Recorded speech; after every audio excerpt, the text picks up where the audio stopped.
হুজুর, আমি আপনার কাছে একটা জিনিস জানতে চাই। হযরত আলী রাদিয়াল্লাহু তাআলা বললেন, কি জানতে চাও? হুজুর, আমি যখন নামাজ আদায় করি, নামাজরত অবস্থায় আমার মনটা এদিক সেদিক চলে যায়।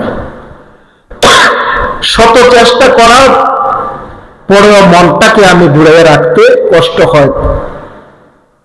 তখন আলী রাদিয়াল্লাহু তাআলা বললেন, নামাজরত অবস্থায় যদি মন যদি অন্যদিকে চলে যায়, তাইলে তোমার নামাজ হবে না।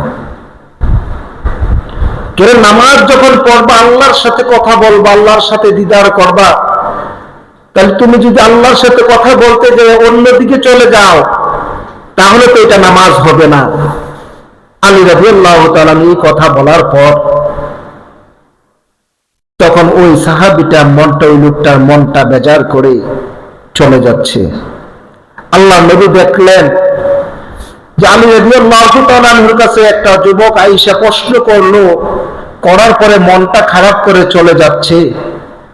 তখন আল্লাহ নবী আলী রাদিয়াল্লাহু তাআলাকে বললেন, আলী, তোমার কাছে যে একটা লোক আসছিল, আসার সময় দেখলাম মনটা ভালো, তোমাকে কি প্রশ্ন করলো, করার পরে কি বললা, বলার পরে মনটা খারাপ হয়ে চলে যাচ্ছে, কারণ কি? হযরত আলী রাদিয়াল্লাহু তাআলা বললেন, ওই লোকটা আমাকে প্রশ্ন করলো যে নামাজরত অবস্থায় যদি মন যদি অন্যদিকে চলে যায়, উনি শত চেষ্টা করার পরে মনটাকে নামাজের দিকে রাখতে পারে না, মন এদিক সেদিক চলে যায়, অন্য চিন্তা ভাবনা চলে আসে। যখন আলী রাদিয়াল্লাহু তাআলা আমার নবী বললেন, আলী, ওই লোকটার মনটা মলিন কোন কথার কারণে? তখন আলী রাদিয়াল্লাহু তাআলা বললেন, এই ব্যক্তি বলেছেন নামাজরত অবস্থায় তার মনটা এদিক সেদিক চলে যায়, মনের মধ্যে চিন্তা ভাবনা আসে দুনিয়ার কোনো কারণ, সম্পদের দিকে, কোনো হিসাবের দিকে বা অন্য দিকে তার মন চলে যায়। এই প্রশ্ন আমাকে করছে, আমি বলছি যে তার নামাজ হবে না। আল্লাহ নবী হযরত আলী রাদিয়াল্লাহু তাআলা কে বললেন, ও আলী, আজকে তুমি আমার সামনে 2 রাকাত নামাজ আদায় করবে। 2 রাকাত নামাজ আদায় করার পর আমি নবী তোমাকে একটা চাদর উপহার দেব। আলী রে, ও আলী, তুমি এখনই আমার সামনে 2 রাকাত নামাজ পড়ে দেখায়া দাও। হযরত আলী রাদিয়াল্লাহু তাআলা আল্লাহর নবী চাদর মুবারক উপহার দিবেন। আনন্দে তিনি নামাজটা বিছিয়ে নামাজের নিয়ত করলেন। নিয়ত করার পর যখন সূরা ফাতিহা পড়লেন, অন্য সূরা পড়লেন, হঠাৎ করে হযরত আলীর মনটা নামাজের দিকে নাই, চলে গেল আমার নবীর।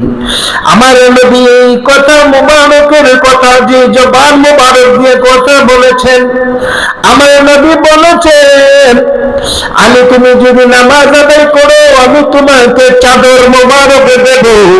হযরত আলী চিন্তা করলেন, ওই চাদরটা কি ফাতেমার চাদর, না জানি আমার নবীর চাদর।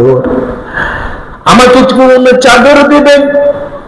ওই চাদরের রং কি সাদা হবে না সবুজ হবে না কালো বর্ণে হবে, কোন কালার হবে, কোন সুতা দিয়ে ওই চাদরটা বানানো হয়েছে?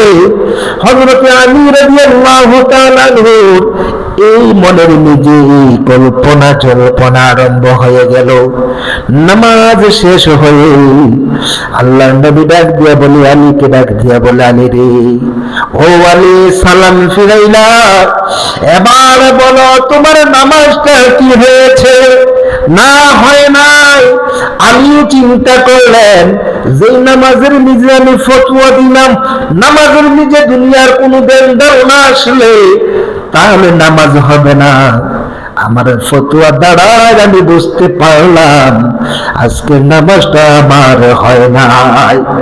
মাথাটা নিচু করে কথা বলছে না। আল্লাহর নবী ডাক দিয়ে বলে, আমি বুঝতে পেরেছি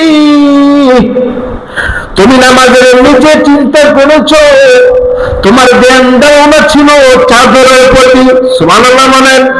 চাদরের প্রতি তোমার ধ্যান ধারণা।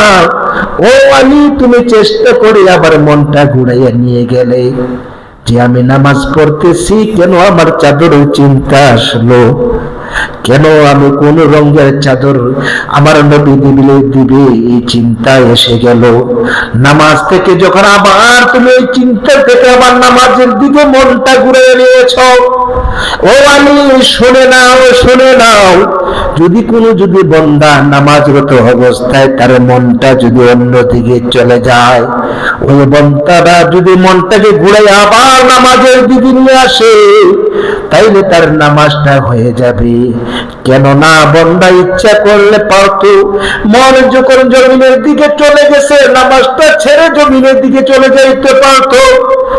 মনটা যখন দোকানের দিকে গেছে ইচ্ছা করলে পারতো নামাজটা ছেড়ে দিয়ে দোকানে চলে যেত। কিন্তু বান্দা এত চিন্তা আসার পর চিন্তাটাকে দূর করে দিয়া বান্দাটা আমার আল্লাহর কুদরতি কদমে সেজদা দেওয়ার জন্য বারে বারে যায়। বলুন সুবহানাল্লাহ।